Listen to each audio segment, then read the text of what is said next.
The cosmologist John Wheeler, who made black hole a household word, liked to say that the universe is simpler and stranger than we can imagine.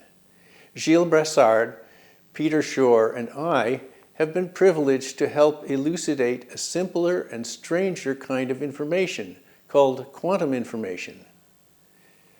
It's like the information in a dream. It cannot be copied or shared, and if you try to describe your dream to someone else, you forget the dream and remember only what you said about it. But unlike dreams, quantum information obeys well-understood laws, and it has changed our understanding of the universe in ways that every educated person can and should know a little about, as they do, for example, about black holes. The information revolution, which continues to transform every aspect of light in the 21st century, grew out of two discoveries made at Bell Laboratories in 1948. One was the transistor, which launched decades of amazing miniaturization of electronics. The other was Claude Shannon's revolutionary paper called On the Mathematical Theory of Communication. Nowadays, even non-scientists understand the gist of it. Anything one wishes to communicate, words, sounds, pictures, shapes, movements, and maybe someday even smells, can be coded into bits, zeros and ones, transmitted through a channel such as radio or an optical fiber to a remote location, and there reassembled to an arbitrarily good approximation of the original for the benefit of the recipient. Shannon's theory was an idealization of the robust behavior of macroscopic objects that were then used as information carriers. For example, punch cards, cogwheels, books, electrical switches. This kind of information can be accurately read and copied without disturbing the original. But chemists and physicists had already long known that information in tiny objects behaves in more subtle ways. One cannot learn the exact state of an atom of matter or a photon of light because attempting to do so disturbs it. And two photons or two atoms that have once interacted but subsequently moved too far apart to influence one another can exist in a so-called entangled state, where the particles each behave randomly, but in ways that are too strongly correlated to be explained by supposing that each is in some, perhaps unknown, state of its own, all of whose properties could in principle be ascertained by measuring or examining that particle alone. These new phenomena, called quantum, in distinction to the ordinary classical behavior of macroscopic objects, have been reasonably well understood since the 1930s and have even excited a certain amount of interest by philosophers. But they were considered to be part of the disciplines of physics and chemistry with little relevance to information processing, except as a nuisance. For example, they made tiny transistors noisier and less reliable than their macroscopic cousins. But 20 years after Shannon's paper, our gifted colleague Stephen Wiesner, who died a few months ago, noticed that quantum effects could be used to do intriguing things that were not covered by Shannon's theory. For example, combining two messages into a single transmission, a chain of blinks of faint light pulses, such that the receiver could recover either message, but not both.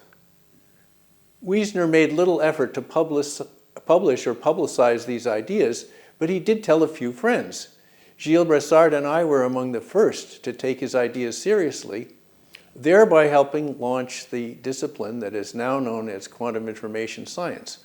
Our first discovery, which became the first practical application of quantum information, was called quantum key distribution.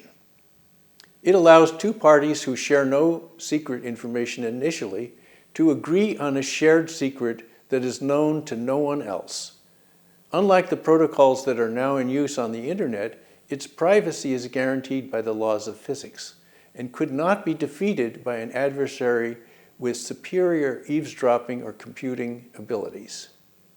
With our students, we built a working demonstration of it in 1989, along the way overcoming other problems needed to make the scheme practical, such as compensating for transmission and measurement errors and the partial information leakage to an eavesdropper.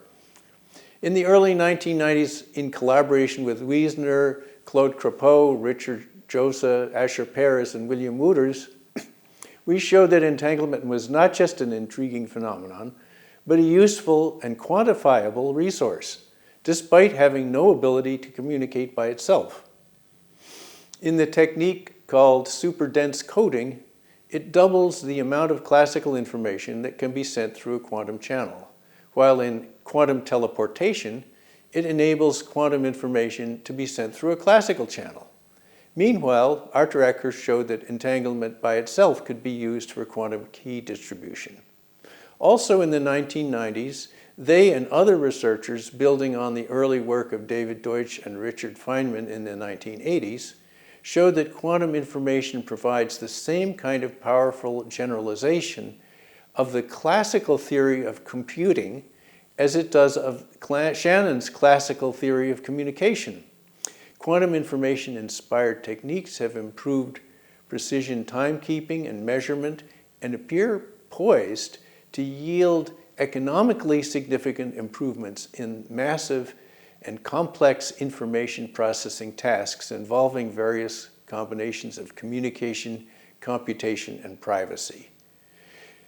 Theoretically, they have brought us to the brink of solving some of physics's deepest mysteries, such as the origin of space-time and the fate of information that falls into a black hole. Another mind-boggling discovery of 20th century science, seemingly less practical, is how vast and old the universe is compared to human experience. The known universe contains around 1 billion trillion planets, many potentially habitable, but ours is the only known civilization. Indeed, what little evidence there is suggests that simple life may be fairly common in the universe, complex life less so, and civilizations so few and far between that we will never know of or be known of by another one. But civilization is endangered as never before by the loss of boundaries that through most of human history allowed it to thrive in one place while becoming moribund or extinct in others. In the present lonely setting, reminiscent of Borges's Library of Babel, or A Nice Neighborhood in the Library of Babel, no interest of a faction, a party, an ideology, a religion, a nation can trump the existential imperative of preserving civilization on Earth, at least until it can spread to other places. But human nature evolving maybe on a 1,000-year timescale appears not to have caught up with the gravity of our present situation. We need people who think carefully, assessing risks and benefits before they act.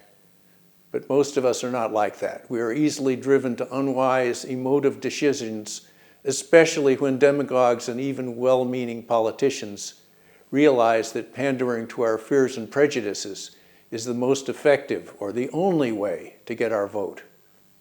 Navigating this perilous period of Earth history in which climate and pandemics are driven as strongly by the flow of misinformation as by natural causes will require an unprecedented collaboration between natural and social sciences.